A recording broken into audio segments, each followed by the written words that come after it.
Agora eu estou vendo. Primeiramente, boa noite para todo mundo. A gente hoje está começando mais um módulo do curso. Esse módulo se chama Semiologia e Estudos de Caso 1, onde a gente vai estudar sobre como que como que se estrutura a linguagem, como que principalmente Lacan vai falar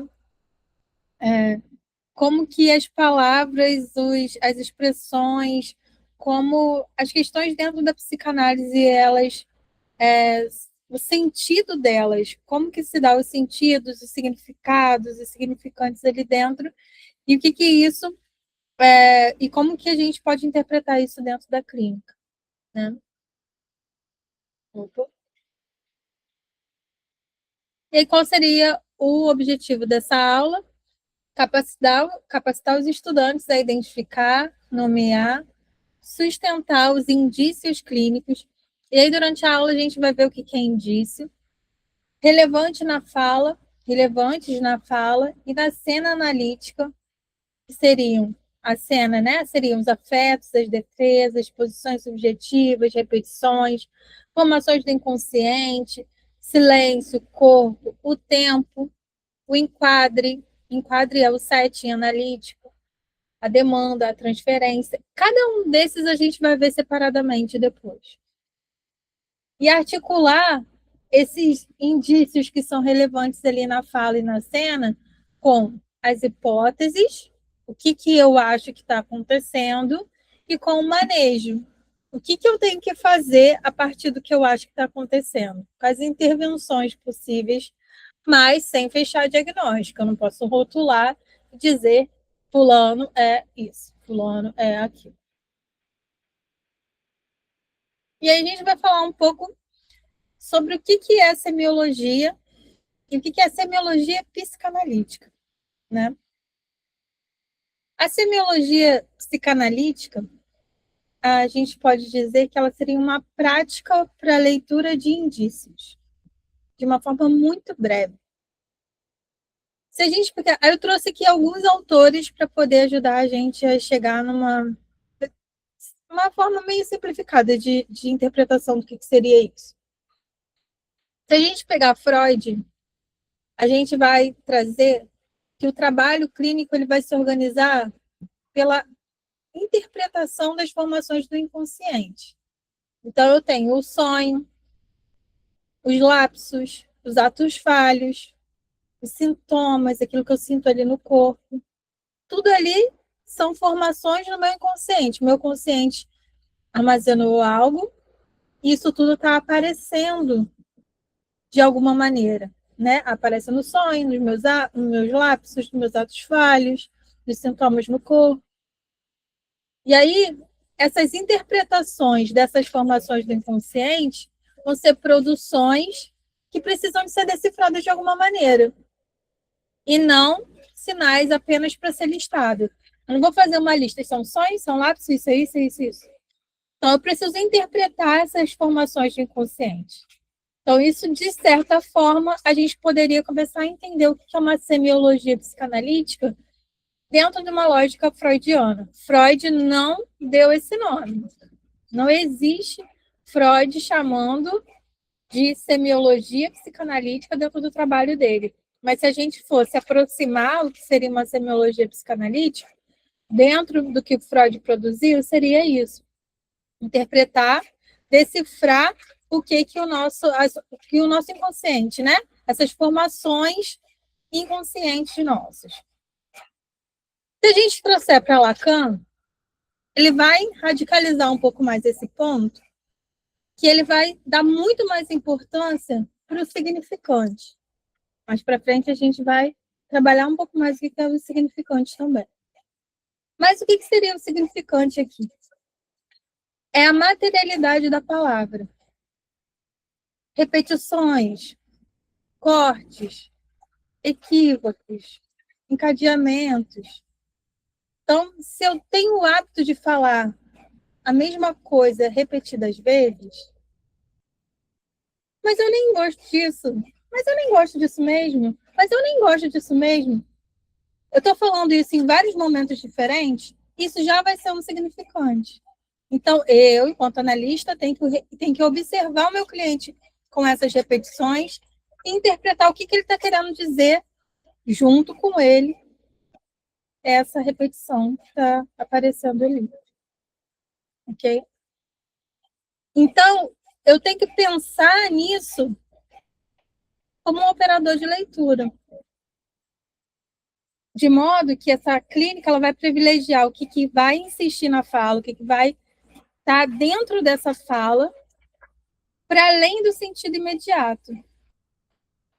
Porque eu dizer eu nem queria isso mesmo, não necessariamente significa que eu não queria isso mesmo. Muitas vezes vai significar que eu queria muito aquilo ali. Vai significar o extremo oposto do que eu estou dizendo.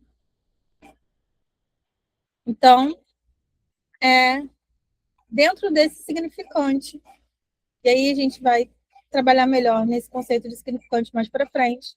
Mas é dentro dessa lógica que Lacan vai trazer, que não vai se restringir só à formação do inconsciente, mas ele vai dar ênfase ao que sai ali da palavra, como aquela palavra é dita e o que está por trás de cada uma dessas palavras, que traz por trás de cada movimento do corpo, dessas questões que são formações do inconsciente também, mas que, que são significantes. Só um minuto, vou aceitar aqui. Que são significantes que podem ser interpretados de diversas maneiras. Aí tem outros autores, são a Maria Giard e acho que é Eduardo Liendo, que eles vão aí sim definir o que seria uma semiologia psicanalítica, porque nem o Freud nem o Lacan eles dão essa definição de semiologia psicanalítica. Já esses autores que são mais modernos, mais recentes, eles vão trazer essa definição. Eles chamam de semiologia psicoanalítica, né? E eles vão dizer que isso é uma investigação da comunicação e da significação em geral aplicada ao material clínico. Então, eu tenho a comunicação e o significado, né? Ele está chamando de significação em geral, que vai estar aplicado ao material. O material é toda a informação que eu tenho ali dentro da clínica. Seja ela uma informação falada, seja ela uma informação de sintoma, de sonho, seja informações do inconsciente, seja material falado, seja o que foi feito ali na clínica, no setting, tudo isso é material. Visando explicitar operações de simbolização e as suas correlações, que vai ajudar a sustentar com a linguagem mais controlada a passagem material, os indícios, a hipótese, o manejo, mas sem reduzir o caso a um rótulo. Então, eles vão entender que a semiologia ela é interdisciplinar. Ela não está fixada somente na psicologia, somente em uma área de conhecimento, que ela depende de outras áreas também. E que, dentro da psicanálise, dentro dessa lógica de compreensão ali do significado, para compreender a forma de comunicação, juntando com a significação dessa comunicação, porque eles vão pegar tanto a linguística quanto a parte da psicologia, né? E aí eles vão juntar para que a gente possa levar para a clínica para fazer esse processo completo, que é eu vou pegar o material, vou fazer a leitura dos indícios, vou identificar que hipótese que eu tenho aqui e depois descobrir que manejo que eu posso fazer a partir disso. Esse é o nosso passo a passo de todo analista. Material, indício, hipótese e manejo. Isso é que todos nós vamos fazer. E o mais importante é fazer isso sem, sem rótulos, sem colocar um diagnóstico no cliente, porque o papel do analista não é ficar diagnosticando. Não é esse. Ah, você tem psicose. Não, não é isso. Não é seu papel fazer isso. Não, esse papel é outro.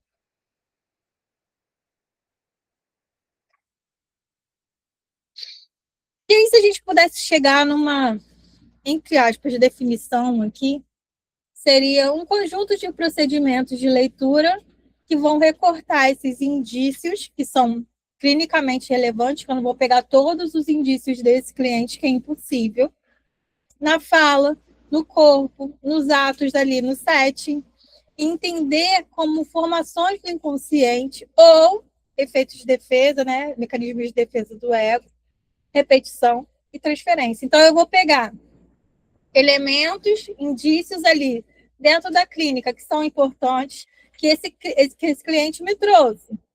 Ele falou alguma coisa, ele tem algum sintoma, ele teve um ato falho, ele se atrasou para poder chegar na sessão.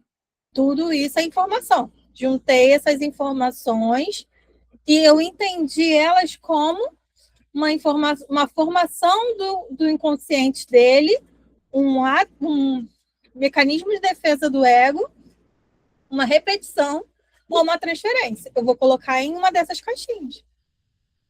E aí, a partir disso, eu vou produzir o meu manejo. Como que eu vou lidar com ele a partir disso? Bom, se ele está com esse mecanismo de defesa, que pergunta que eu posso fazer? A semiologia é interpretar isso. Então, eu vi isso e eu interpreto isso. Oi, pode falar, Tiago. Você podia só explicar mais ou menos essa parte de, do cenário, pegar interpretar ali cada coisa que traz e botar numa caixinha, identificar o que é mecanismo de defesa. Eu não entendi essa parte que você falou.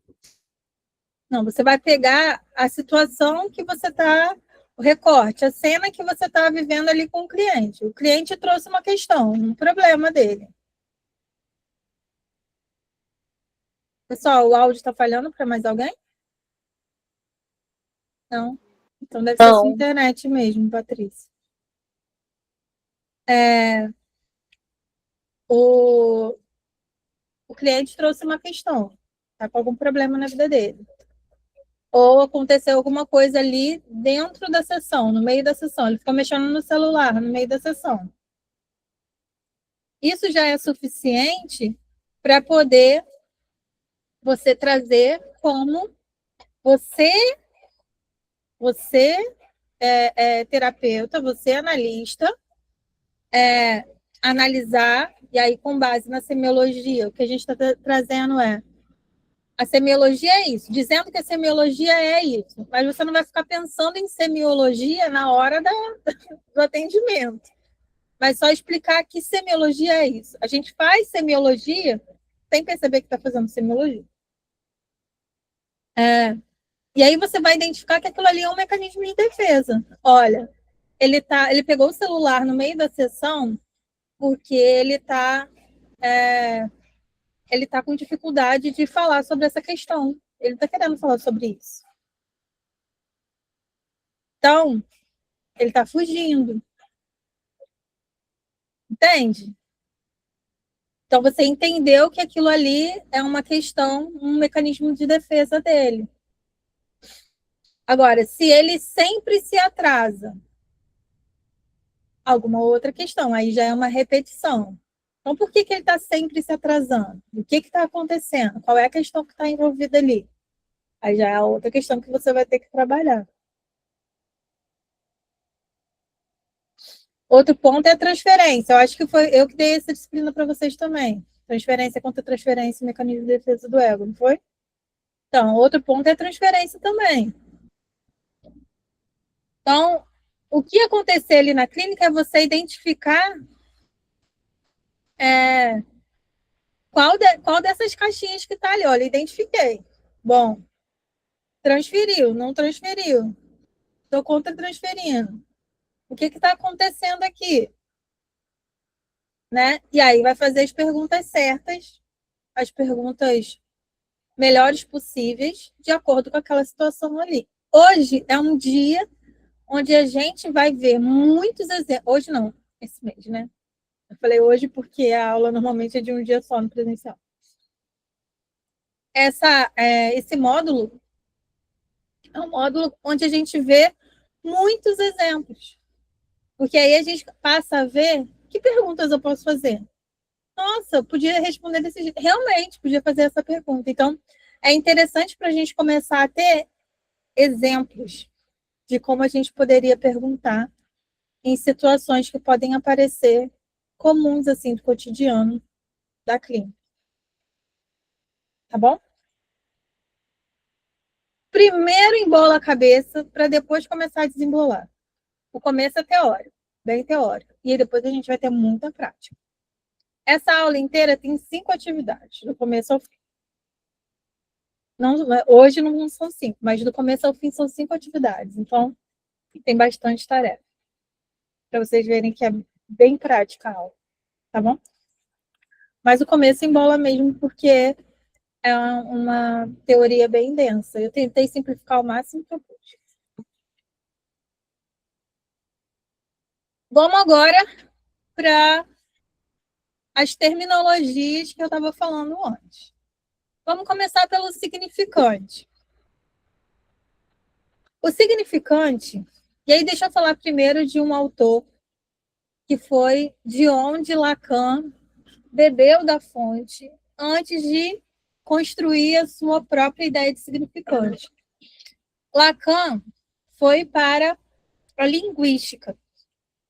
Linguística é uma área da língua, de estudo de língua, né? E aí tem um autor dessa área que se chama Saussure, que ele elaborou essa teoria, né? Essa definição do que seria um significante. E Saussure ele diz que significante é a imagem acústica de uma palavra.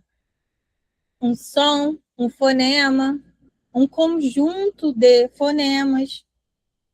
E aí um exemplo seria a sequência sonora da palavra, de letras, né?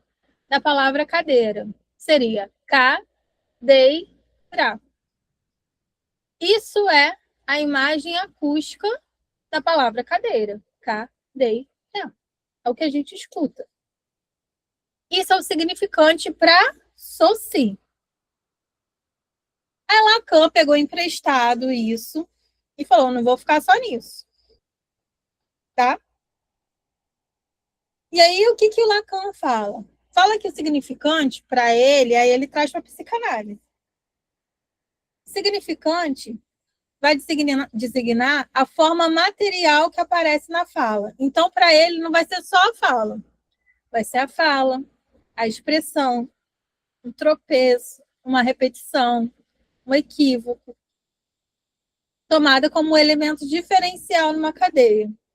O seu valor não depende de representar um objeto, mas do modo como ele retorna, corta, substitui e se articula com outros significantes, produzindo efeitos. Fechar, desviar, convocar, insistir. Então, um exemplo seria a recorrência de normal, então, normal, normal, normal, se repetindo na fala da pessoa. Ou tanto faz, tanto faz, tanto faz. Não importa, não importa. Pode funcionar como uma fórmula de fechamento, ou seja, eu estou falando que é normal porque eu não quero mais falar sobre isso. Como que foi seu dia hoje? Normal. Ou seja, eu não quero mais falar, não quero te dar papo mais. Então, isso é um fechamento. Quando a fala se aproxima de alguma coisa afetiva. Então, se eu não quero falar se meu dia foi ruim, eu falo, normal. Como que foi Você gostou de como seu pai te tratou? Tanto faz. Não quero falar sobre isso. Então eu falo alguma coisa que encerre aquele assunto ali, de modo que não vou te dar minha opinião e não vou me envolver mais, me afetar mais emocionalmente. Então, isso é um significante para Lacan. Então, eu disse uma coisa que, se você ler essa palavra, ela não tem o significado real dela. O que é normal? Normal é dentro da norma. Mas o que foi o significante dela? O significante foi: eu não quero mais falar sobre isso. Quero fechar esse assunto.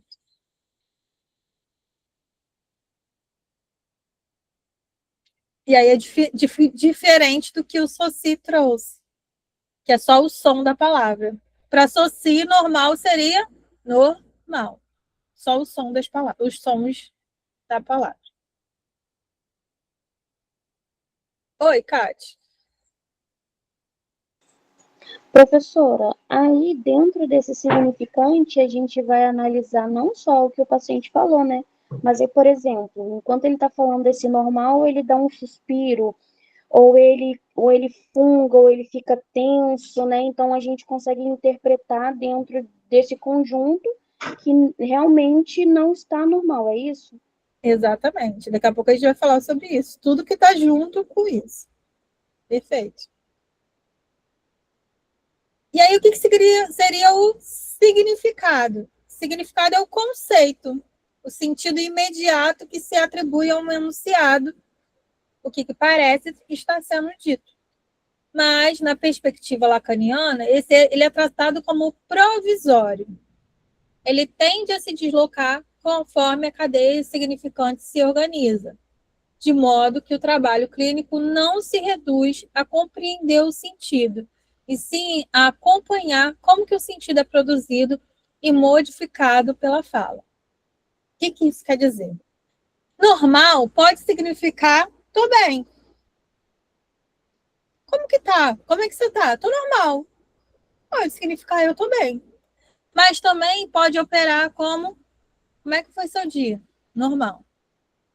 Não quero entrar nisso, eu não quero falar sobre isso. Então, a palavra normal, ela pode ter vários significados. Por que Lacan vai falar que o significado é provisório? Porque ele pode variar de acordo com a pessoa, de acordo com a circunstância, de acordo com o dia. Então, hoje, nesse momento, eu falar normal pode ter um significado para mim. Daqui a 10 minutos eu posso falar normal de novo e pode ter outro significado.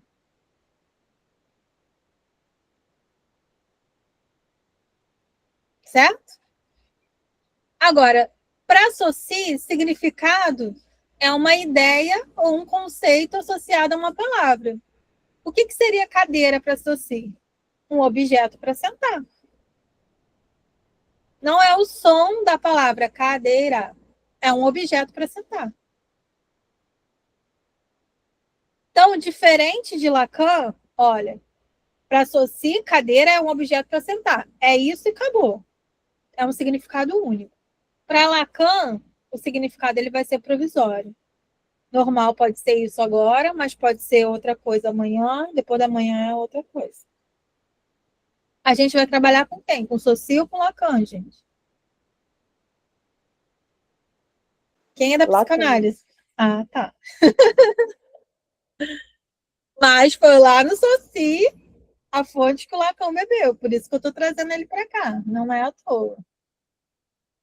Eu não estou mostrando as imagens, né?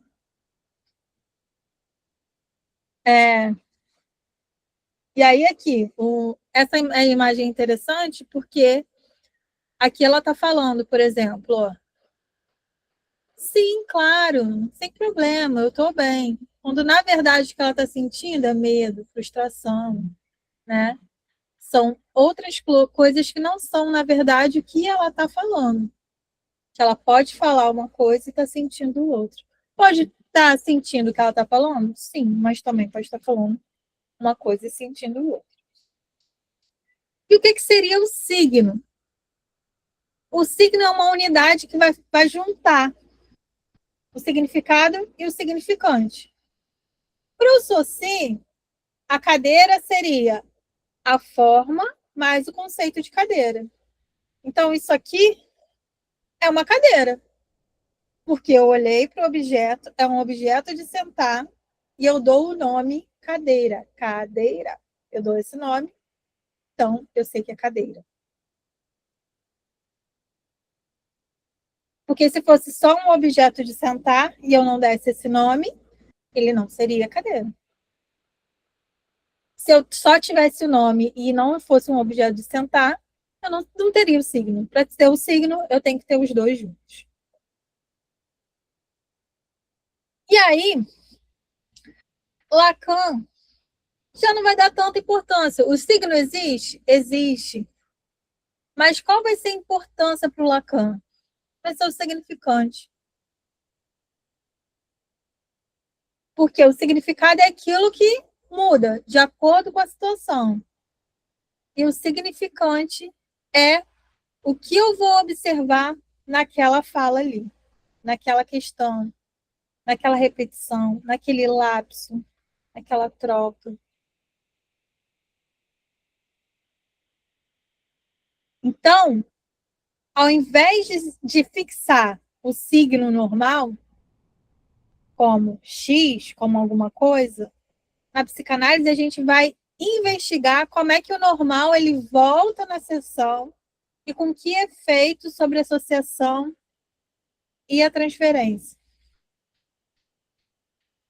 Quando a gente pensa em signo na psicanálise, a gente vai pensar nisso. A gente vai olhar o normal. Na próxima sessão ele falou normal de novo. Como é que foi? Que efeito que isso teve aqui na associação? Que efeito que esse normal teve na transferência? Então, eu vou observar o normal. Será que ele quis dizer que estava querendo encerrar o assunto? Será que ele quis dizer que estava tudo bem? O que esse normal está significando aqui hoje? Pode falar, Thiago. Quando identificamos uma palavra assim, como se fosse um mecanismo de defesa, né? Não quer falar sobre aquele determinado assunto. A gente mantém aquilo ali ou a gente tenta voltar para um assunto numa outra ocasião? Como funciona? Me dá um exemplo para eu tentar entender o que você está perguntando. Seu pai te tratou bem hoje? Normal. Aí fala outra coisa. E como é que é o seu relacionamento com seu pai? Normal. Aí a gente não, tô vendo que ela não está querendo falar sobre o assunto. A gente continua tentando focar nesse assunto ou a gente entra numa outra situação?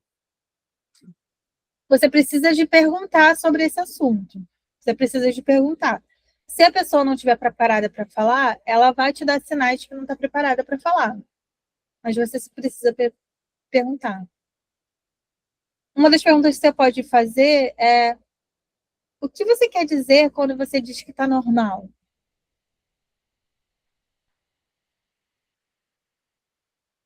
Né? Porque o que é o normal para cada um? O que é o normal naquela situação ali?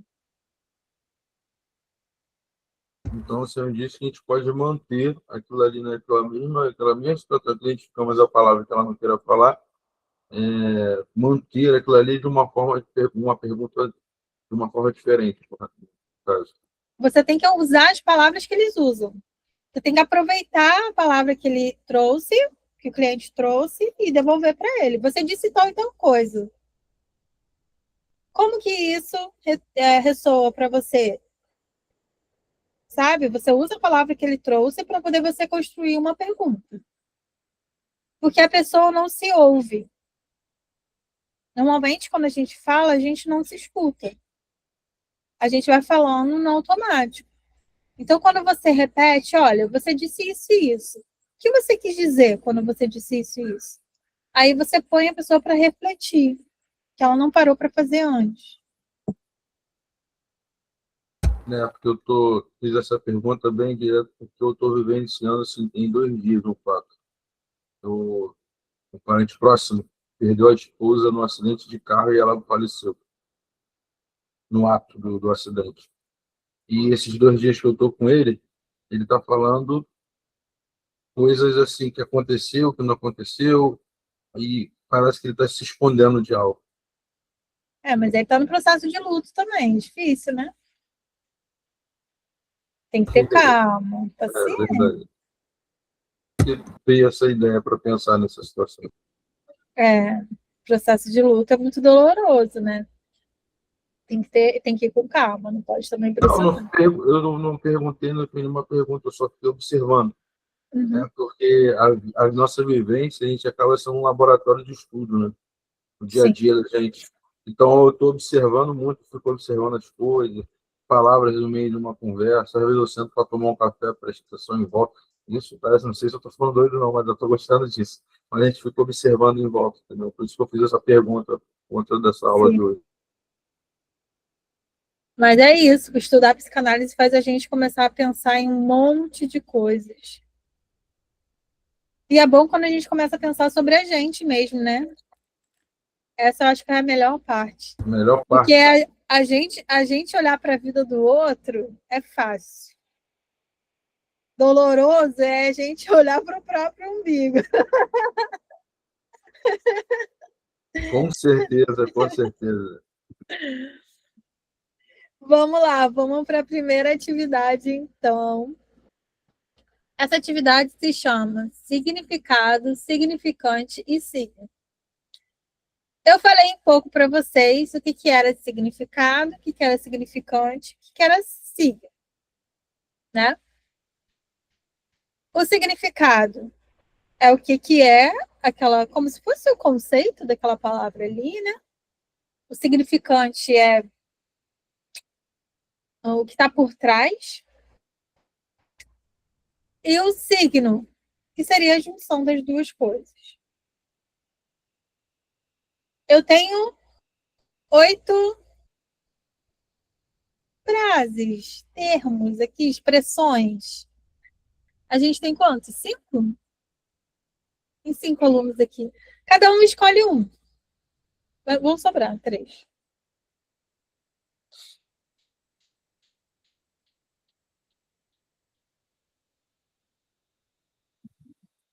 Eu escolho 8, eu sou assim. Escolha 3, tanto faz. E aí vocês escrevem no papel aí agora o significado, o significante e o signo do que vocês escolheram.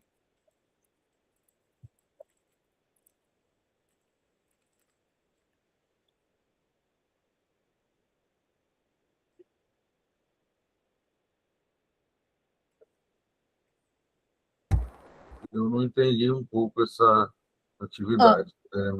Na verdade, vou dar. Alguém escolheu a 1? E a 2 também não, né? eu Vou escolhi a mostrar, 3. vou A mostrar 2 como. eu escolhi. Você escolheu a 2? Eu escolhi Não, a foi a 7. 4. Eu escolhi a 7. Você Tá, vou entende? mostrar qual é a resposta da 1 e da 2 para vocês terem uma ideia, então. Ó, o tem o quê? O significante seria o tem o quê, que é ele mesmo, como uma fórmula repetida ali. Eu tenho o quê, eu tenho o quê. Qual seria o significado? Eu tenho o quê?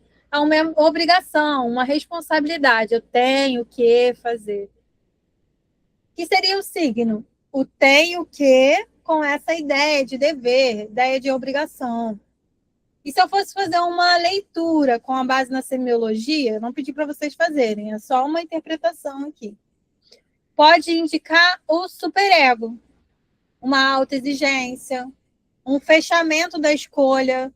Eu não posso desejar, eu só posso cumprir. Então, essa seria uma interpretação, uma forma de preencher essa atividade. O não sei, mais uma vez, o significante é o não sei mesmo. Especialmente quando ele aparece após uma pergunta sobre o afeto.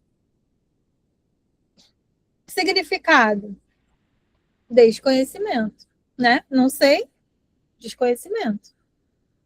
O signo, o não sei, mais um conceito de ignorância, de não saber, de desconhecer.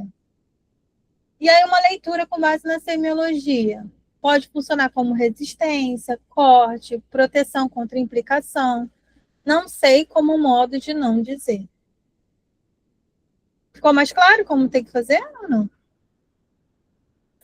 Mais Professora, ou ainda estou menos. meio confusa. Ainda estou confusa. Primeiro você vai colocar o significante, que é o termo que você está usando. O mesmo termo é o significante. O significado é o que você qual é, o que você acha que ele significa. Ele pode ter vários significados, você coloca um só.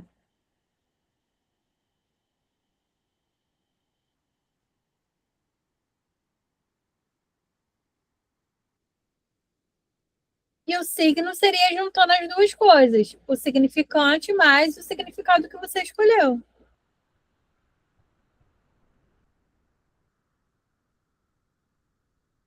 Você não precisa de colocar essa parte que está dentro do parênteses.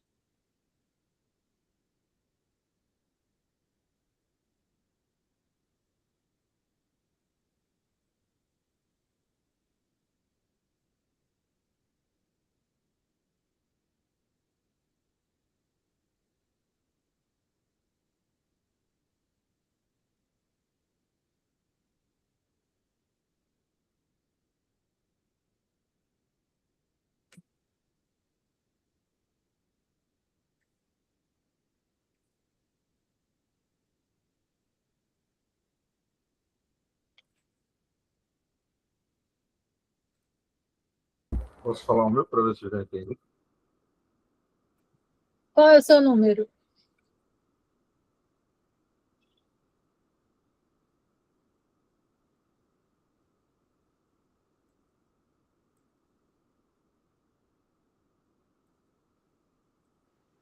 Professora, volta lá naquela atividade. Isso.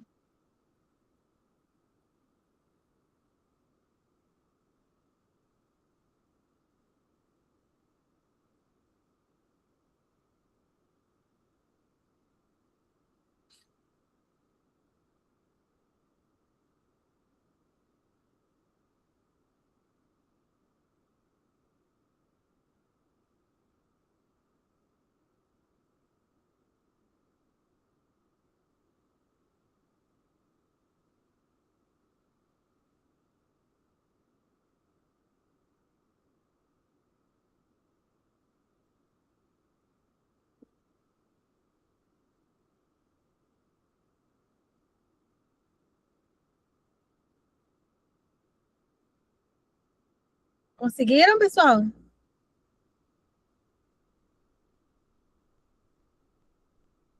Não? Vamos fazendo juntos, então.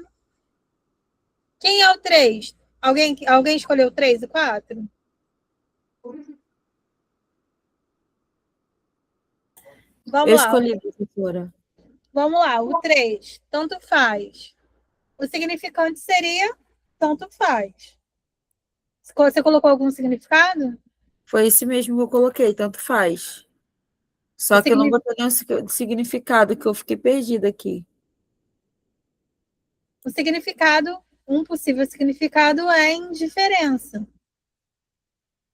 Indiferença, desimportância, né? E o signo seria a expressão tanto faz com essa ideia, o conceito de desimportância, de indiferença. Porque uma coisa é a palavra, o termo que se fala, outra coisa é o que ele significa dentro da gente. O que eu sinto em relação àquilo ali? É isso que a gente tem que separar na hora de escrever, o significado do significante. Parece, professora, esse tanto faz, parece que a pessoa está fazendo descaso. Tanto faz, sei lá, parece que não quer responder. Descaso seria uma indiferença. E aí, uma leitura com base na semiologia seria o apagamento da posição. Eu não quero mostrar a minha posição. Eu quero... ela está camuflada, ela está apagada. Minha posição, meu desejo. E também pode ser um ataque ao laço ali com o analista. Eu não vou me implicar e não vou te dar nenhum material para você poder me analisar. Ou seja, quando eu falo tanto faz, eu estou encerrando, eu estou fazendo um fechamento e eu não estou te dando a oportunidade de você me analisar. Eu tanto faz isso, né? É igual a senhora falou do normal, né? Uhum. Parece que a pessoa não quer responder e dá uma resposta normal para poder... Parece que não quer justificar, não quer dar um retorno para a pessoa. Exatamente. Alguém escolheu 4? Não. Eu, professora. O que você botou? Eu acho que eu me confundi nisso. No significante, eu coloquei não é nada, porque literalmente pode não ser nada, ou pode significar muita coisa, né? O significado normalmente vem de uma fuga diante do assunto. Coloquei isso, né? Não é nada. Então, tipo assim, eu tô fugindo do assunto para eu não tocar mais nesse assunto ou para ele não ser mais falado. Tipo assim, então não é nada, vamos encerrar por aqui. Aí no signo eu coloquei a mesma coisa, né? Não é nada mais fuga do sentimento. Coloquei essas duas coisas. Você fez uma interpretação, né? Não uma definição do conceito. Porque a lógica seria... o que seria literal? É mais assim, o que seria literal? Não é nada.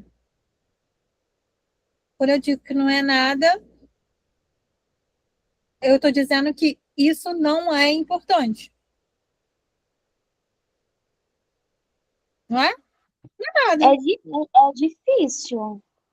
É uma Não, atividade difícil. sim, é difícil. É difícil. Por isso que eu falei para a gente fazermos junto mesmo. Mas quando eu digo não é nada, se eu for interpretar na forma literal, se eu não quiser interpretar o que está por trás disso, que é o significado é o literal. Não é nada, significa que é pouca coisa, muito pouca coisa, praticamente nada, ou seja, nada. Não é nada.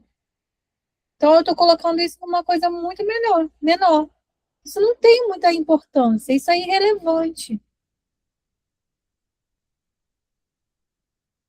Essa é a lógica, o significado do não é nada. Isso é muito pequeno. Mas o que eu quero dizer quando eu digo não é nada? Aí já é uma outra história. E aí a gente vai para a leitura semiológica. Ó. Eu estou desqualificando alguma coisa. Pode ser uma defesa contra um afeto que eu estou sentindo, uma angústia. E isso costuma aparecer quando é alguma coisa. Eu digo que não é nada quando é alguma coisa. Então, normalmente é o oposto. Mas se eu for fazer a interpretação literal, que é o significado, aquilo ali é pouca coisa. Ok? Uma coisa é o significado, que é o literal. Outra coisa é o que a gente vai interpretar, o que está por trás daquilo ali. Pode falar, Kátia. Aí eu tenho uma dúvida. Por que o significante é tão importante se quando o paciente está diante da gente, a gente sempre analisa o significado? Não, a gente não vai analisar só o significado, não. O significado ele vai ser volátil. Ele vai mudar conforme a situação. Mas o significante ele é fundamental também. Porque quando eu olho para o significante, eu percebo, ele não está querendo dizer nada aqui. Ele está querendo que o assunto se encerre. Ele está querendo. Então, o significante é que vai me trazer uma série de outras informações que o significado às vezes não traz.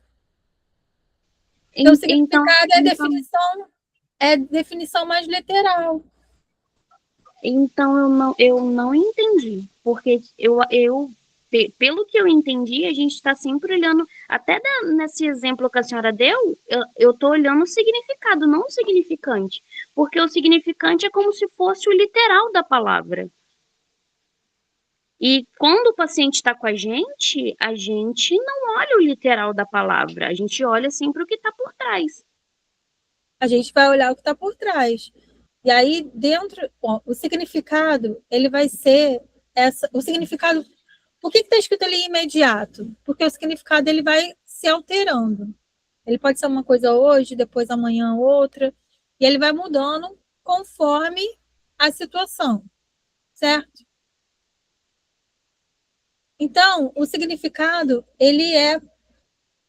Se eu pegasse no dicionário, o que a palavra normal significa? Vai ter vários significados lá. Não tem um só. É isso, significados tem vários. E cada situação eu vou usar, vai ter um significado diferente. O significante, ele não é só a palavra. Ele vai abranger a palavra, o gesto, a expressão, o ato falho, o que acontece ali dentro da clínica. Eu trouxe aqui só frase para vocês analisarem. Vamos dizer que é de acordo com o que está dentro ali do contexto, né, do conjunto de material. É um conjunto de coisas que vão estar acontecendo ali. E aí, o significante ele vai ter muito mais elementos para você observar do que só o significado. Aqui a gente está olhando para o significado e para o significante, porque quando a gente vai olhar lá para a leitura semiológica, eu olho para indiferença, por exemplo, falando do primeiro, da indiferença. Eu tenho o apagamento na leitura semiológica, apagamento da posição, do desejo. Aonde que está aquilo ali? Está na indiferença, que é o significado? Bom, eu consigo ver que sim, porque ele tá abrindo mão dos sentimentos dele e tratando aquilo com indiferença para não expor. É assim que eu tô entendendo. É Mas assim que eu já tô entendendo o significado. Entendeu? Ele corta um sentimento, por exemplo, lá, não é nada. Irrelevância. Eu vou tratar isso como relevante para não lidar com o sentimento. É assim que eu tô interpretando. o significado é a explicação do dicionário. O significante é como que eu estou explicando, como eu interpreto essa história toda. O significado ele é muito mais objetivo, muito mais pragmático. O significante ele engloba. Estava ligando errado. É minha forma de falar, professora, porque, tipo assim, eu estava entendendo o significante como a irrelevância e o significado como minimização, entendeu? Eu estava trocando a ordem, entendeu? Acho que é por isso que eu estava entendendo errado. Aí, como a senhora agora explicou que o significado é o que está no dicionário, aí eu percebi eu estava interpretando É, errado. isso aí. O significado ele vai ser mais isso. A lógica do que a gente encontraria num dicionário, se a gente fosse buscar o que é aquilo ali num dicionário. Claro que não vai ter tanto faz no dicionário, mas é como se fosse isso, uma definição. Pode falar, Patrícia. Me confundiu agora o significante e o signo. Não, o signo é juntar os dois. O signo não é tão importante para gente trabalhar na clínica. É mais o significante e o significado. O mais importante é o significante. O significante é a frase, Mas só que eu me perdi aí nessa parte quando é significante, significado. A senhora falou que é o que está no dicionário, assim, que não está escrito dessa forma, mas é mais ou menos o, como se diz, a interpretação. Mas aí eu me perdi no significante. Eu fiquei O confusa. Eu achei que o significante é aquele conjunto de coisas que pode ser a fala, pode ser um ato falho, pode ser algo que vai acontecer na clínica, pode ser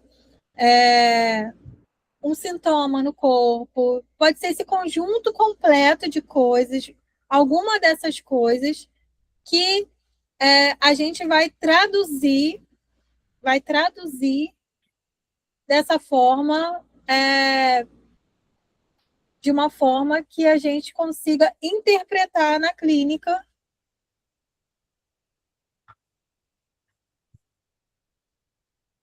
e que, se eu trouxer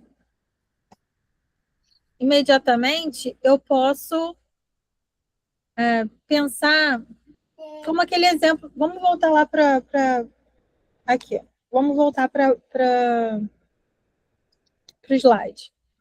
A diferença do significante para o significado. Vamos lá. Vamos voltar para o exemplo.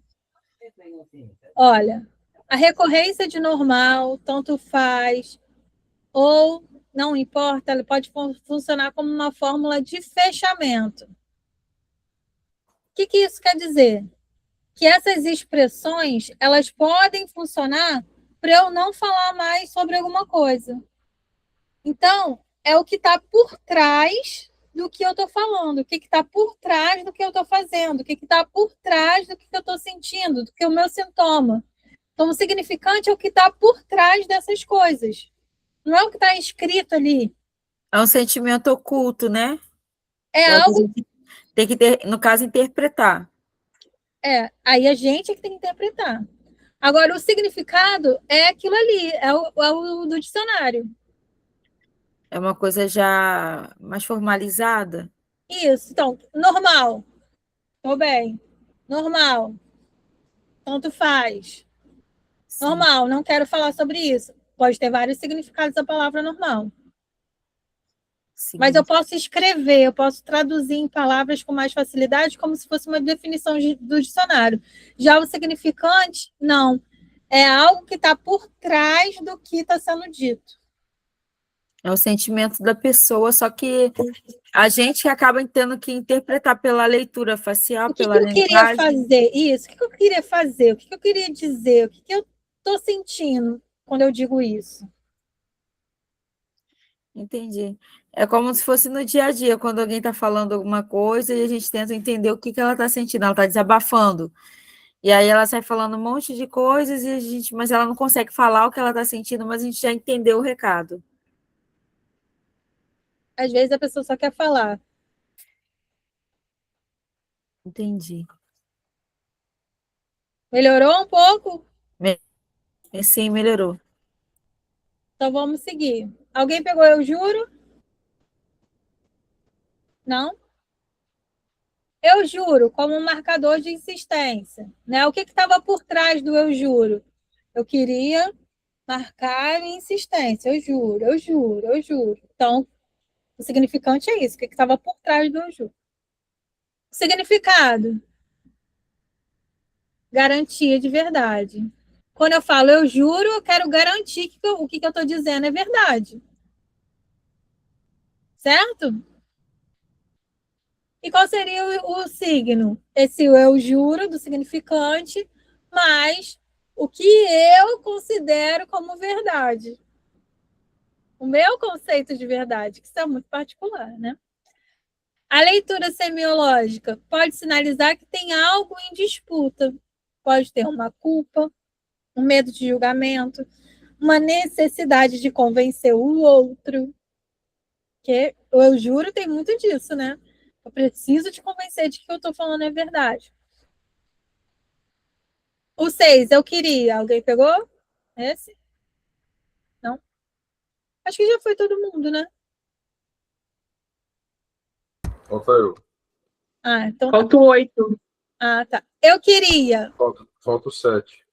Tá. Então falta 7 e 8. Eu queria. Tipo, eu queria. Uma redução do pedido. Tipo, eu queria, não quero mais, né? Queria. É um pedido simples, modesto, o significado. O signo só queria, tirou o eu, né? Só queria, mas essa ideia de minimização. Porque queria, né? Pequeno. Como seria uma leitura semiológica disso? Uma porta de entrada para demanda de garantia. Só, o só, entre aspas, costuma esconder um pedido grande. Eu só queria, aí depois vem, só queria que você me amasse. Sempre vem uma coisa muito grande depois do só.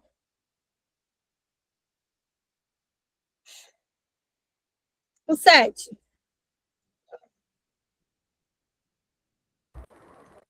Isso, fui eu. Ah.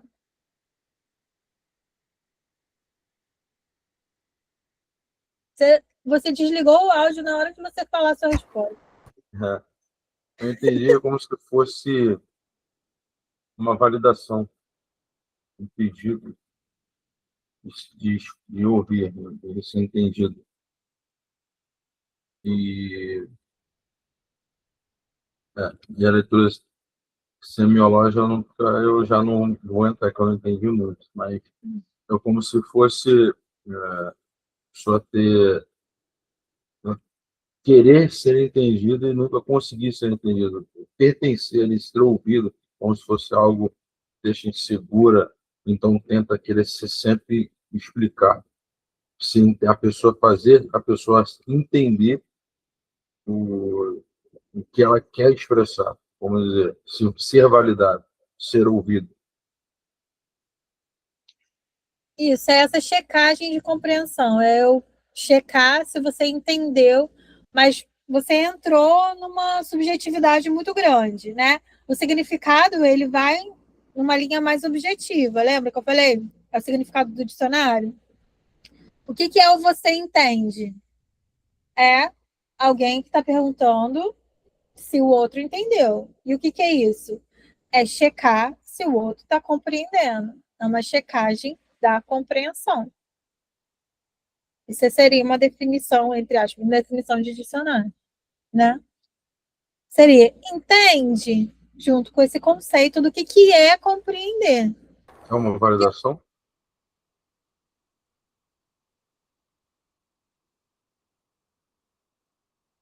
É mais uma checagem do que validar, porque validar é dar o aval, né? Essa é mais. Será? Você tá entendendo?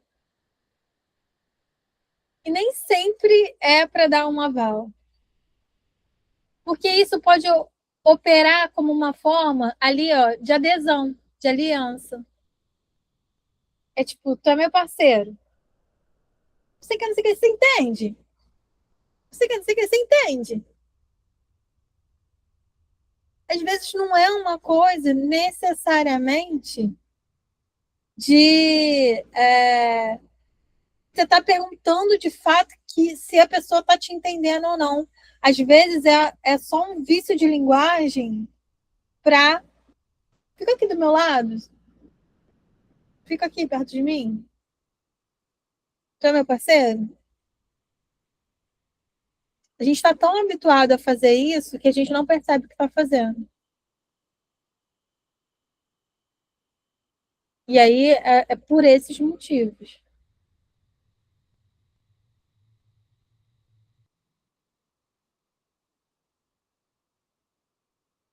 E a última,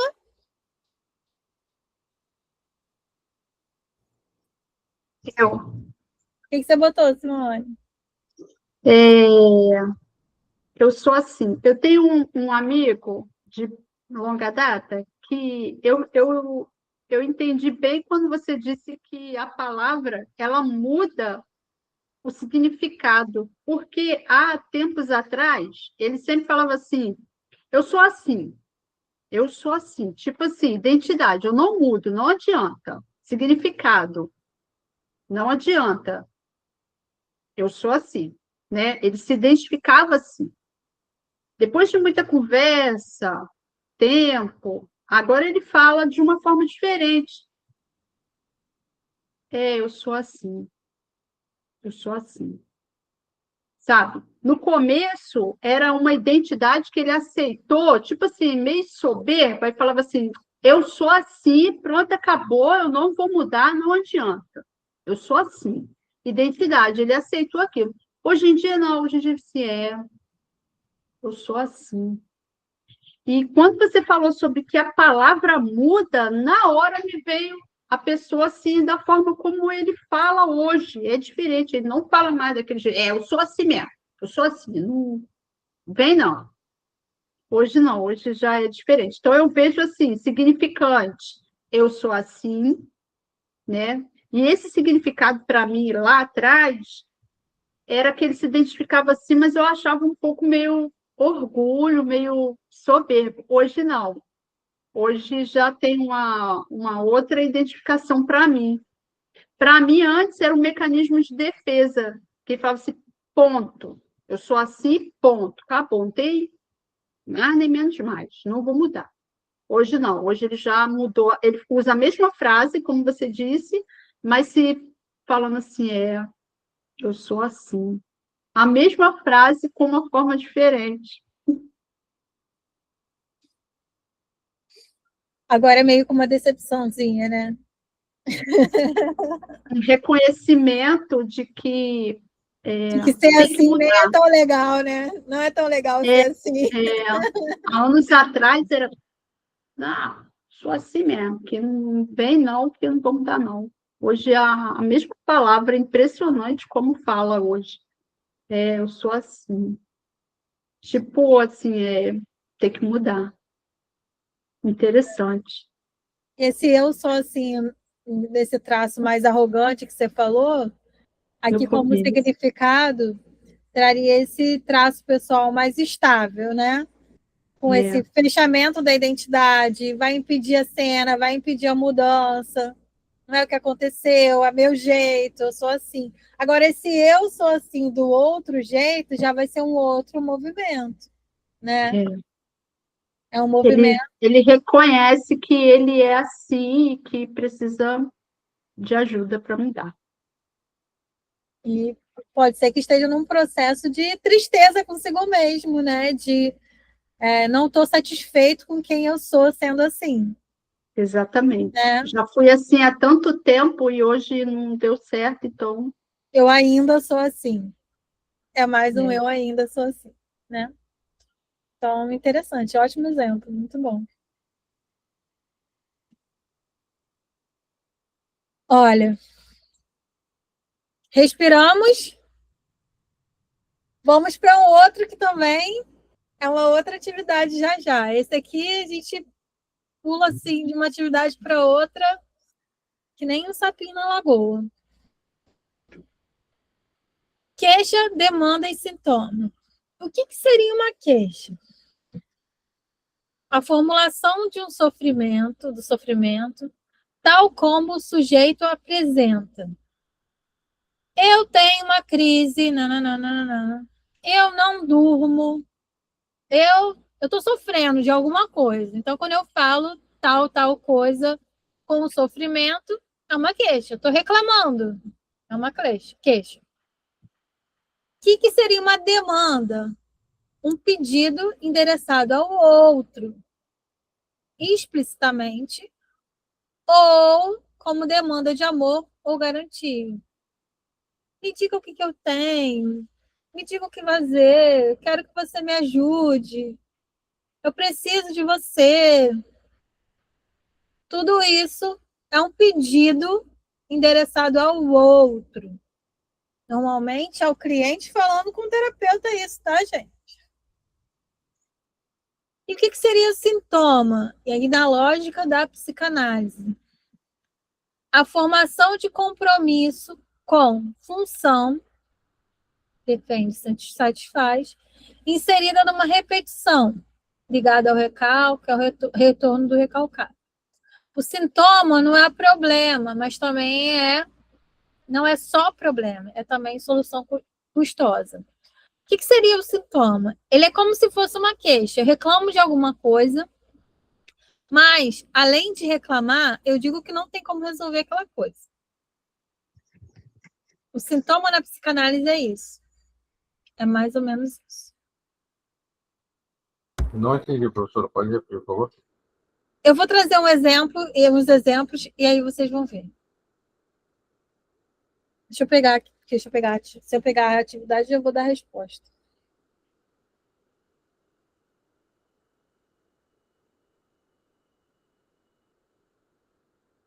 Deixa eu pegar um exemplo aqui para você.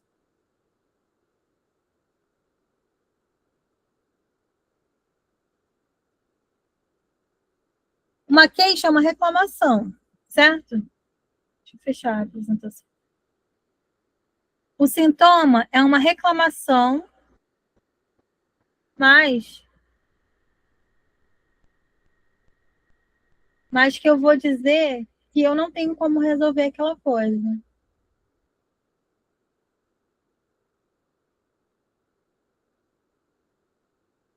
Sempre que as coisas começam a dar certo, eu arrumo um jeito de estragar.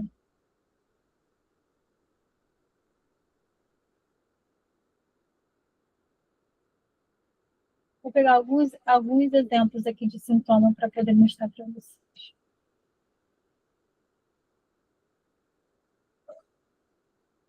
Professora, repete da queixa, por favor, e do sintoma.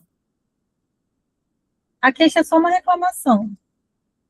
Vou pegar alguns exemplos aqui rapidinho para poder mostrar para vocês.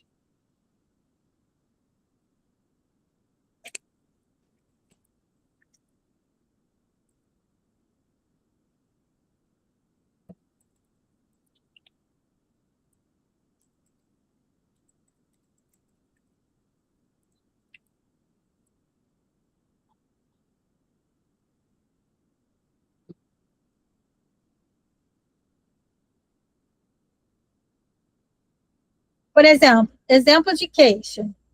Eu não consigo dormir há semanas. Estou reclamando, né? Eu tenho crise de choro do nada. Meu corpo fica tenso e eu não relaxo. Eu travo quando preciso falar. Eu perdi o prazer nas coisas. Esses são exemplos de queixa. Reclamei. Ok? Ficou claro o que é uma queixa? Demanda. Um pedido endereçado ao outro. Você pode me dizer o que eu tenho? Me diga se isso é normal. O que eu faço para parar com isso? Você acha que eu sou uma pessoa ruim? Você pode garantir que isso vai dar certo? Você pode falar com meu marido para ele me atender? Então, toda vez que eu falo com o meu terapeuta, para o meu terapeuta fazer alguma coisa, me ajudar, é uma demanda.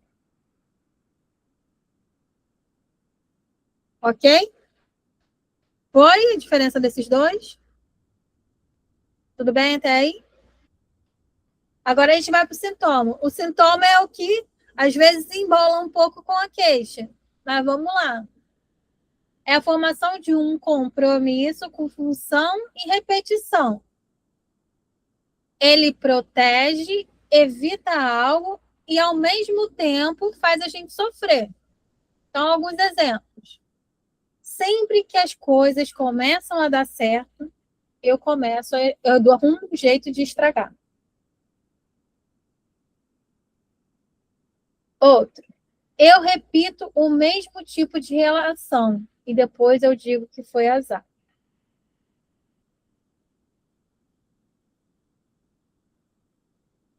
Próximo. Eu fico doente justamente quando tenho algo importante. Mais um. Eu prometo mudar, mas quando chega a hora, eu travo.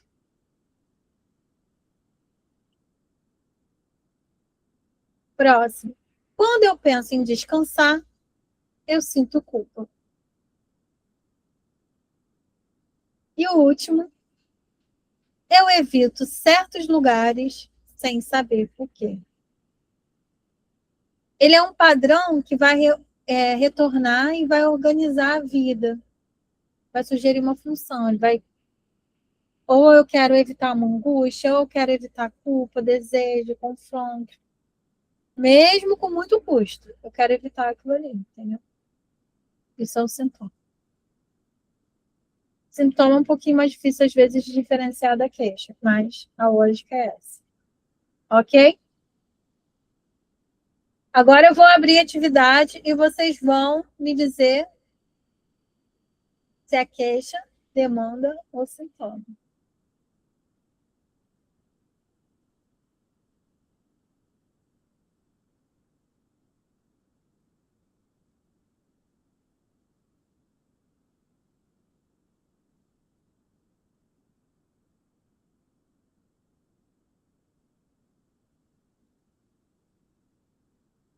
Estão vendo? A primeira, você pode me dizer o que eu tenho? É queixa, demanda ou sintoma? Demanda. Demanda. Demanda. Eu não consigo dormir direito há semanas. Queixa. Queixa. Sempre que as coisas começam a dar certo, eu arrumo um jeito de estragar. Sintoma. Sintoma. Sintoma. Todo mundo junto aí, mano. Me diga se isso é normal. Sintoma. Não é. Queixa. Não. Demanda. Demanda. Demanda. Me diga para mim. Demanda. Eu travo quando preciso falar em público. Sintoma. Sintoma. Eu só queria que você me desse um diagnóstico. Demanda. Quando alguém se aproxima, eu começo a achar defeitos e me afasto. É sintoma. Sintoma. Eu tenho crise de choro do nada. Queixa. Queixa. Você pode me garantir que vai dar certo? Demanda. Eu fico doente justo quando tenho algo importante. Sintoma. O que eu faço para parar com isso? Demanda. Eu não consigo dizer não para ninguém. Queixa. Sintoma. Eu repito o mesmo tipo de relação e depois eu digo que foi azar. Sintoma. Eu não consigo me concentrar. Queixa. Eu preciso que você me diga que não foi culpa minha. Demanda. Eu evito certos lugares sem saber por quê. Sintoma também. Minha ansiedade piora à noite. Queixa. Sintoma. Queixa. Eu queixa. E agora? É porque é uma reclamação, né? Não consigo dormir, então eu entendi que minha ansiedade piora à noite, parece que ela não quer dormir. Não, eu acho que isso é sintoma. É queixa. Eu também acho que é queixa. Tem uma repetição aí, né? É uma reclamação. Eu tô indo pela repetição. Minha ansiedade piora à noite. Então, tem uma pra mim, repetição. então, para mim, eu acho que isso aí é um sintoma. Tem uma repetição aí, né? Se é só à noite. Tem um padrão. Então, é um padrão sintoma. É sintoma. Eu prometo que vou mudar, mas quando chega a hora, eu travo. Sintoma. Sintoma. Sintoma. Você acha que eu tô ficando louca? Demanda. Demanda. Eu brigo por coisas pequenas e depois eu me arrependo. Sintoma. Sintoma. Sintoma. Eu quero que você goste de mim. Demanda. Demanda. Demanda. Perdi o prazer nas coisas que eu gostava. Sintoma. Queixa. Queixa. Sintoma. Parece estar reclamando. Queixa. Queixa. Eu não- acho que é sintoma. Por quê, Kátia?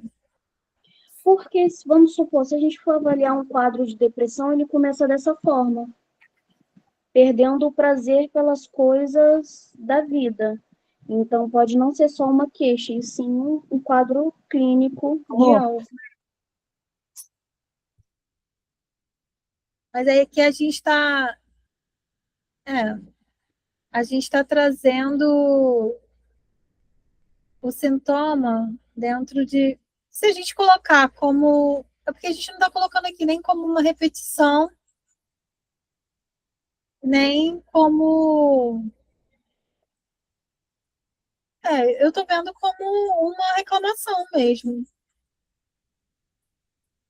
Podemos dizer que isso aí, de acordo, aqui está sendo mais objetivo com as três questões que estão sendo, porque se for olhar como um quadro de depressão, já é um cenário.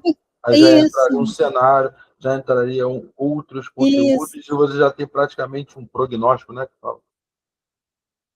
É porque assim, se a gente for colocar dentro de um contexto psicanalítico, é porque você está colocando dentro de um contexto, aí vai mudar tudo que a gente está fazendo aqui, porque a gente não está colocando as coisas dentro de contexto, a gente está analisando a frase estritamente, né?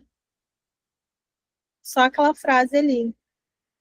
A gente não colocou dentro de contexto nenhum.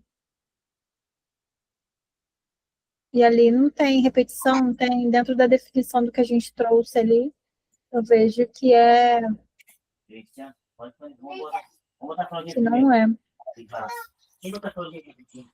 Dá chupeta a ele. Eu não consigo receber elogio, eu desmonto.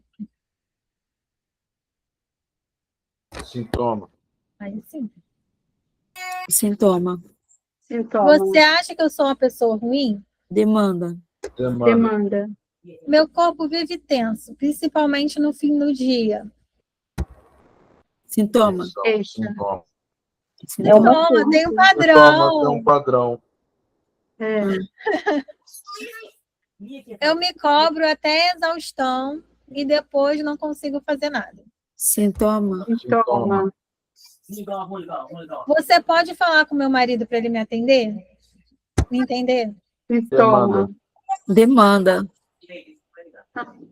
Demanda, Você pode falar com meu marido? Demanda. Ah, tá. Ah, é. Tá certo, Patrícia. Eu tenho medo de sair de casa. Sintoma. Sintoma. Sintoma. Não, na verdade é uma queixa, porque não tem repetição. Gente, tá É uma reclamando. queixa. É uma queixa. Ah, é. Queixa. Por que Tem queixa? medo, É porque tá tem reclamando medo. só. Está Eu tenho medo reclamando, de não sair tem de um casa. padrão e nem repetição. É. Eu não aguento mais pensar nisso. Queixa.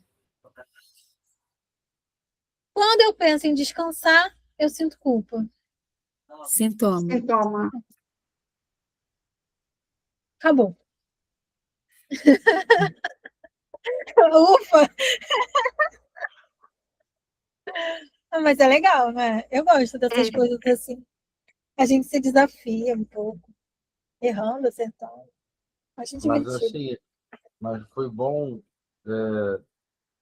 o que a Kate falou, por conta, e você explicou um pouquinho antes, teve um cenário anterior explicando essa situação do cenário, do contexto de algo que é trago. Ela trouxe essa questão e acabou linkando lá atrás. Por isso que eu também, se a gente não tivesse esse laboratório, essa explicação lá atrás, acho que eu também ficaria perdido criando um contexto. Não é bom, por isso que foi bom essa dinâmica. É bom para a gente limpar a mente, porque a gente vai ter que fazer isso na clínica. Porque senão a gente fica fazendo suposições em relação ao que o cliente trouxe, o que ele disse. E a gente precisa de fazer essa limpeza na mente. Eu não posso ficar fazendo suposição. É o que ele trouxe e o que ele disse em relação àquilo ali. O que você quis dizer em relação a isso? Eu não tenho que ficar criando suposição, entendeu? E a gente tem o hábito de ficar criando suposição em relação a tudo. Porque a gente já chega com um monte de informação nossa. A nossa maneira de ver o mundo. E isso é muito delicado. Posso, assim, por isso que lá, uma dúvida e uma pergunta.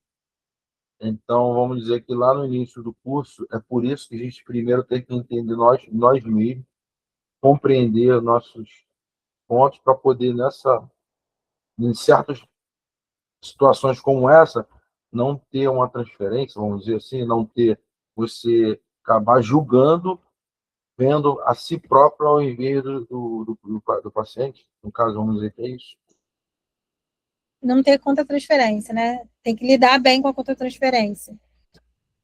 É fundamental fazer a análise, né? Não tem como você ir atender sem fazer análise. Você nem pode ir para o estágio sem fazer a sua análise antes. Por isso que você precisa primeiro passar pelo processo de análise para você olhar para as suas questões antes de você ir para a clínica. Não tem como você não mexer nas suas dores antes de você começar a olhar para a dor do outro. E aí a gente também, durante o curso, a gente vai aprendendo a eu costumo falar que é se desvestir. A gente vai tirando as nossas vestes, né?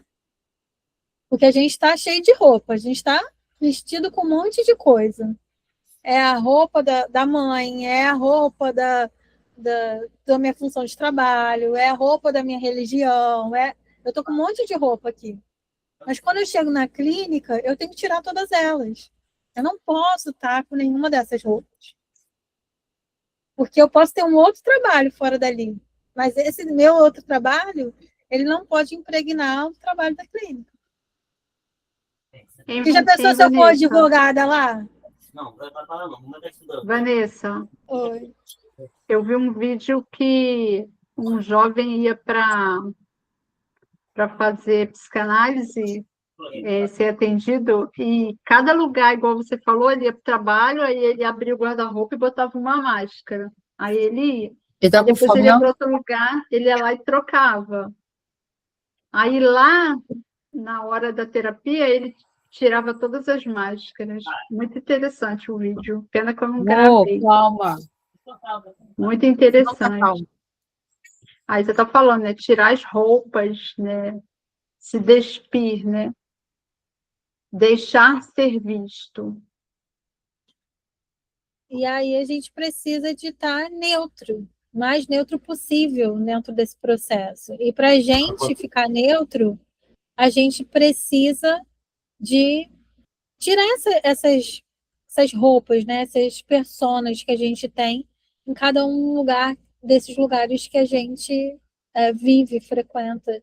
Eu não posso pegar os meus valores, minhas questões morais, éticas dos outros lugares e querer aplicar ao meu cliente, porque elas são minhas, não são dele.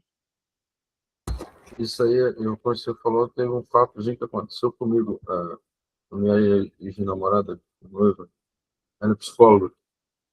E ela estava com uma situação que ela teve que... ela tem um problema em relação a ter filho. Tem que fazer uns exames. E no período que ela foi fazer um exame para poder ver se a gente ia poder ter filho, ela estava na ansiedade para ver o exame sair no mesmo dia. E nesse dia ela chegou uma paciente para ela atender, e a mulher abortou e começou a ter alguns problemas relacionados à filha. Ela não transpareceu. Mas ela travou no consultório, ela teve que parar as consultas e eu tive que ir lá buscar ela depois. Ela ficou com- meio que deu um chabu nela. Travou de vez, porque acabou transferindo o que ela estava sentindo, as ansiedades dela, do problema dela pessoal. Foi fofo. É muito difícil. É por isso que a gente também tem que fazer terapia. Porque não tem como lidar com a vida e com o problema do outro sem ter com quem a gente fale e lide com as nossas questões também, né? Então a gente precisa de fazer terapia, mesmo depois de encerrar as análises obrigatórias do curso, a gente precisa de fazer. Não tem como. Vamos seguir aqui. Tem uma coisa que eu acho que é importante a gente falar, que são as questões dos rótulos. O que seriam os rótulos clínicos, né? São nomes prontos, categorias, diagnósticos, traços, usados para poder fechar, entre aspas, rapidamente a compreensão de um caso ou de uma fala. Por exemplo, ele está com uma expressão depressiva, ele está depressivo, ele é borderline, ele é narcisista, histriônico, ansioso, evitativo, ele está dependente, manipulador. Isso pode funcionar se a gente fizer uma anotação breve no nosso caderno de registro, como um atalho. Pode agilizar nosso pensamento. Mas isso pode ser muito complicado também, né? E frequentemente isso substitui a descrição do material. O que foi dito, feito, em que cena, com que afeto, em que repetição. E qual é o perigo maior? Virar uma forma de reduzir o sujeito a um rótulo, a uma etiqueta. Então, ele deixa de ser aquele sujeito que tem característica A, B, C, que é triste, que é feliz, que tem episódios assim assado, para ser o fulano borderline. Então, quando eu dou um diagnóstico, entre aspas, eu crio um rótulo. Quando eu crio um rótulo, eu corro esse risco de reduzir esse sujeito àquele nome que eu dei para aquilo ali. Então, eu tenho que ter muito cuidado com o rótulo. Mas, se eu tiver cuidado e usar alguns rótulos que são menores e que podem me ajudar nos meus registros, pode ser, entre aspas, positivo para me ajudar nas anotações rápidas. Então, a gente tem que ter cuidado com os rótulos, usar eles com parcimônia, evitar sempre que possível, mas entender que eles existem, como a gente pode lidar com eles. Eu acho que isso é importante.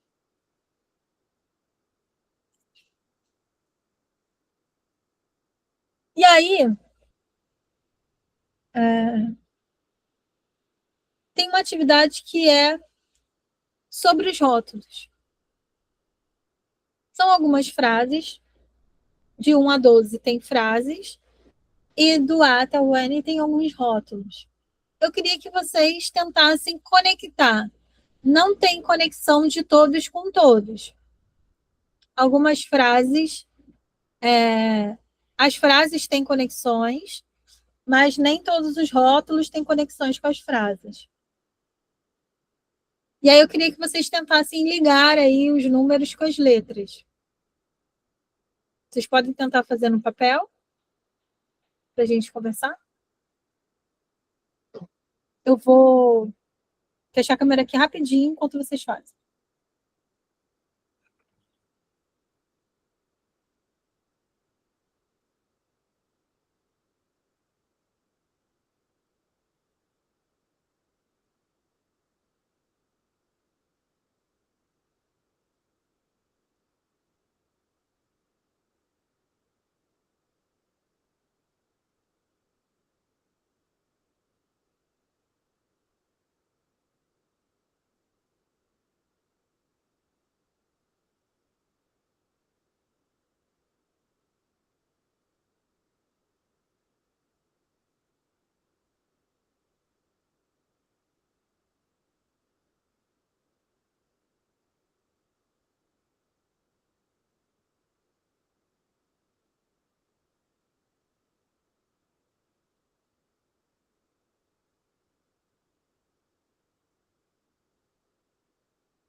Voltei.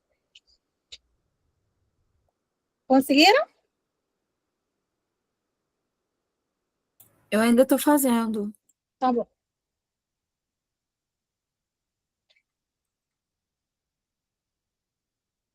Escolha só uma só. Ou-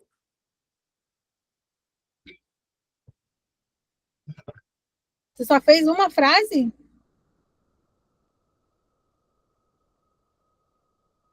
Se é uma só, você vai.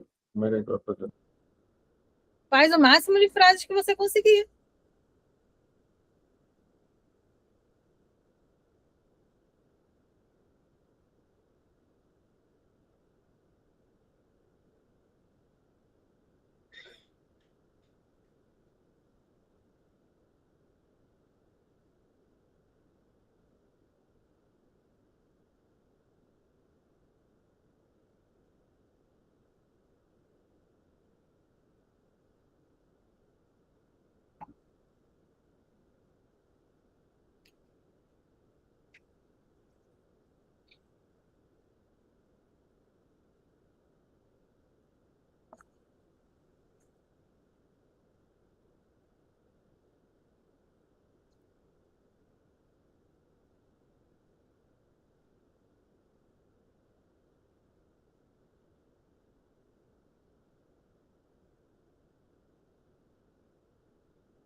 Professora, fiz os que eu achei.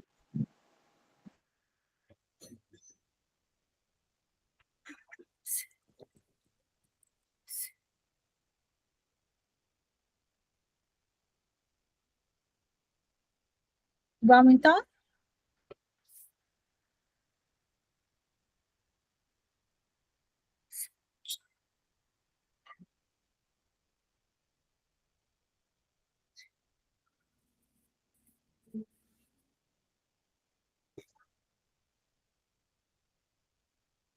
Foram todo mundo? Podemos ir?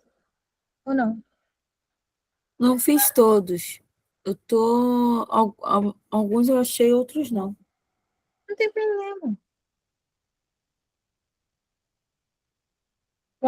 Vamos tentar juntos, então. Quem fez o Tá Tudo Normal?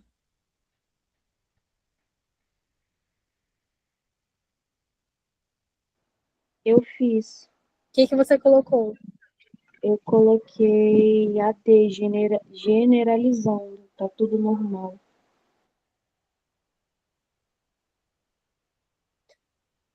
Normalmente, quando falo tá tudo normal, ele vai aquele sentido do fechamento, para não falar mais nada depois.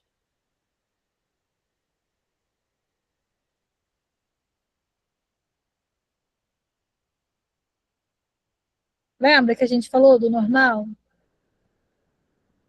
Tá tudo, como é que tá? Tá tudo normal. Fechamento é isso. É o falar de uma coisa, falar algo para que não tenha mais assunto depois. Impedir a continuidade da conversa.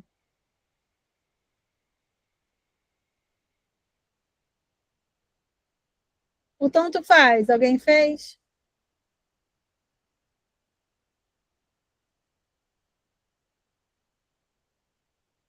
Desinteresse. Não.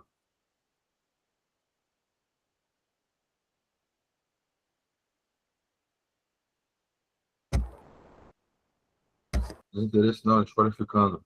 2A. Você colocou A? Isso.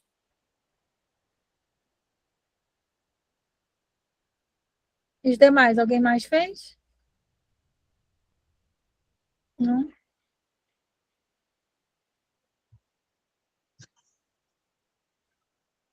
Evitação, resistência, tanto faz. Vocês não acham que o tanto faz ele funcionaria do mesmo jeito que o normal? Também pensei nisso, fechamento. Vocês não acham, não, que ele funcionaria do mesmo jeito? Fechamento, né? B. A Sim, gente pode ter repetido, tá, gente? Não precisa eu achei ser. que não podia repetir. Pode, sem problema. Inclusive, pode ter um monte no fechamento, se for necessário.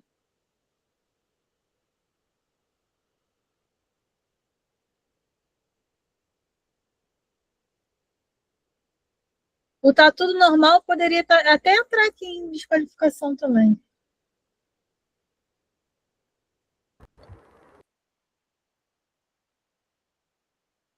O 3 não vem ao caso. Vocês fizeram? Evitação e resistência. Eu botei F. 3. Eu coloquei evitação. Isso. Evitação e resistência, eu botei isso. Eu botei a F, que era mudança de assunto.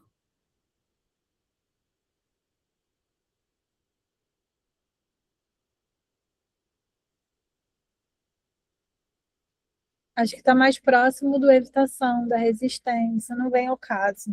Não quero falar sobre isso.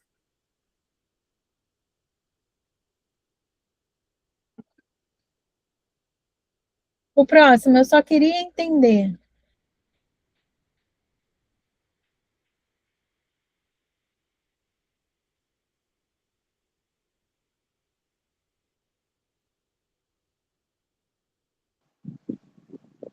Eu coloquei negação, professora. Só que agora eu não sei nem por que eu coloquei, porque eu já perdi até a linha de raciocínio.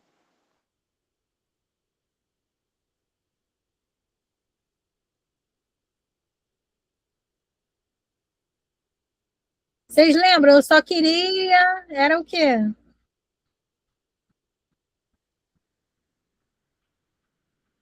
O outro. Queixa, demanda ou sintoma? Demanda. Demanda da garantia, de garantia.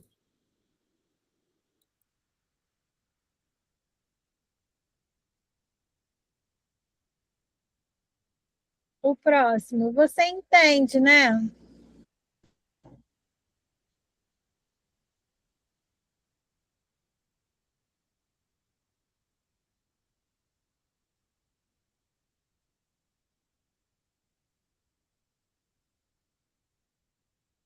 Demanda da garantia também. Checagem. A OM, checagem.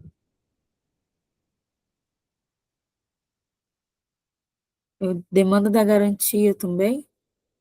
Não. Tem um outro que é bem parecido, mas que não está escrito demanda.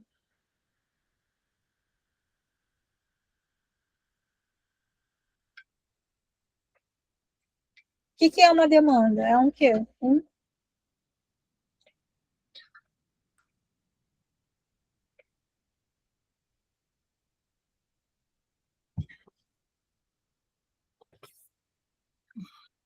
É um pedido.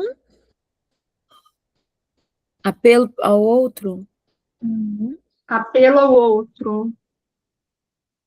Isso aí.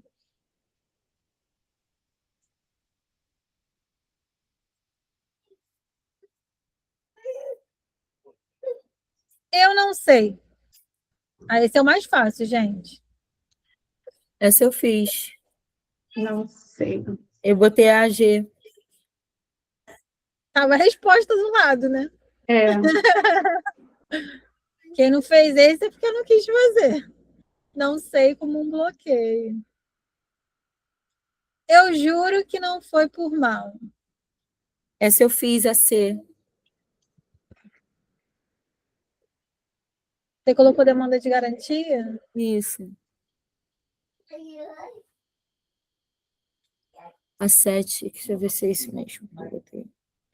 Mas eu não tô achando que eu acho que eu botei errado. É, Não, não é isso não. né? Não, você não está fazendo nenhum pedido para ninguém, né? Demanda.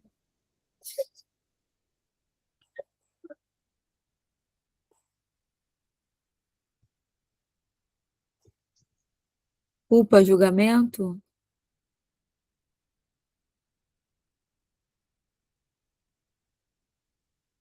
Culpa, julgamento. Isso aí. Eu tenho que dar conta. Essa é. Eu achei que foi agressividade. Não, Eu coloquei superego. exatamente. É o superego lá no alto.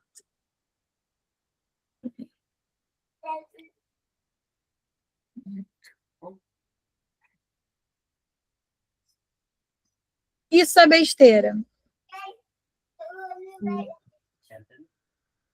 Generalizado. Generalização. AD. Quando eu falo Ah. isso, é besteira. Eu tô falando Ah, desqualificação?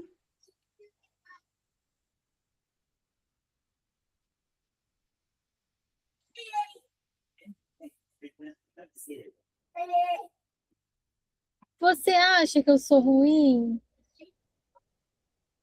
Eu fiz essa. Mãe, você acha que eu sou ruim a 10? É questão. Eu me perdi aqui. Não. Checagem. Demanda? Parece demanda também. É uma demanda, mas não está escrito como demanda aqui. Uma checagem. Não, porque aqui a checagem seria do tempo, da certeza. Porque como é uma pergunta, tem um ponto de interrogação, confunde. É um apelo? É um apelo? Não. Que não está pedindo para o outro nada. Está querendo a opinião do outro, porque está se Culpando. É uma checagem? tá se julgando, né? Uma Eu achei culpa e julgamento. Uma culpa ali. É culpa, na verdade. Né? É verdade. Julgamento. Culpa e É julgamento. verdade. Eu já superei. Eu já superei. Fechamento.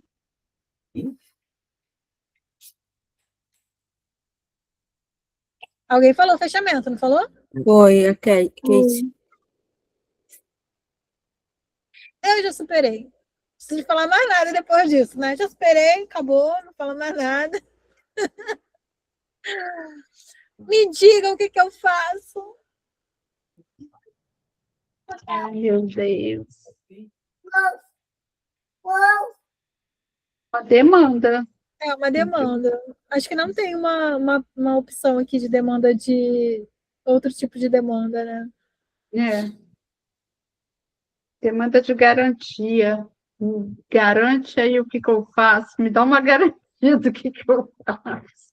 Vamos botar aqui no demanda de garantia mesmo. Mas era uma demanda de conselho, de escolha, de decisão. Conselho, Gente, como eu jogava isso na minha terapia. No início da minha terapia eu fazia muito isso. Dá um jeito aí, doutora. Estou ficando nervoso, não sei quem dá o jeito para onde tem que fazer, tem que tomar remédio, tem que fazer o quê? Eu tenho que falar muito ou muito pouco aqui. Não, você, o que você quer falar? Eu falo, eu não sei, eu vou falar o que a senhora quer que eu fale.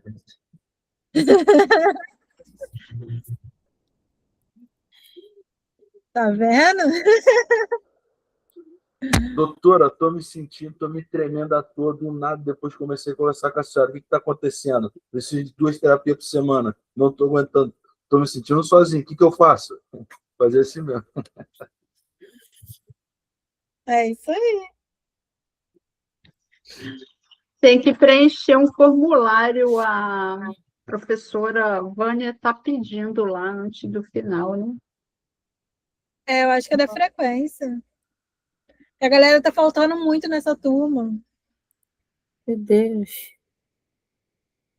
Antes de finalizar, tem que preencher lá. Vocês viram aqui no chat o Aonde? link? Onde está o formulário? Tá no chat. Vocês viram? Vi.